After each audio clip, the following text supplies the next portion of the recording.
मला सांगा, तुम्ही वावरात जर रोग आणि किडी जर आल्याच नाही तर तुम्ही खरंच वावरात जाल का?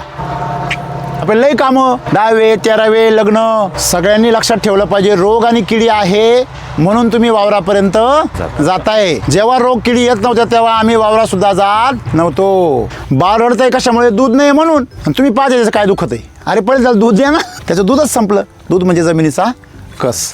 मग जमिनीचा कस वाढवण्यासाठी तुम्ही काय करताय? शेणखत देताय, कोंबड खत, गांडूळ खत, पेंडी खत देता ना सगळे. शेणखत किती देता एकरी? 2-3 ट्रॉल्या.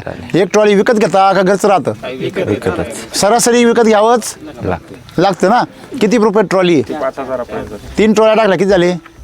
15,000. वरून रासायनिक खतं, नंतर फवारण्या. बरं, रासायनिक खतं आणि याचे सगळा खर्च किती येतो तुम्हाला? 80,000 रुपये एकरी. बरोबर आहे. हा खर्च 10 वर्षापूर्वी 5 वर्षापूर्वी किती होता साहेब? 10-20,000. पूर्वी 15,000मध्ये काम व्हायचं. आता ते किती आले? 80,000. मधल्या काळामध्ये 50,000. म्हणजे 15,000वरून खर्च कुठवर गेलाय? 80,000वर.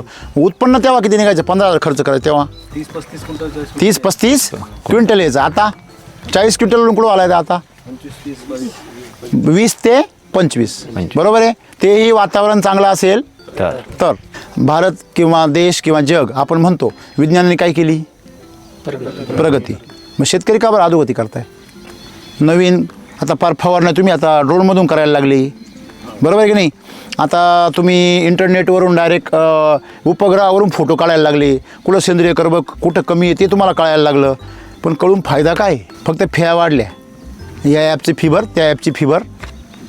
तुमचा फायदा काय? कळलं तुम्हाला सेंद्रिय कर्बक कमी भरायचा कसा माहिती आहे का तुम्हाला? मग ते कळून काय करताय? उलट झोप आहे ती बी जायची.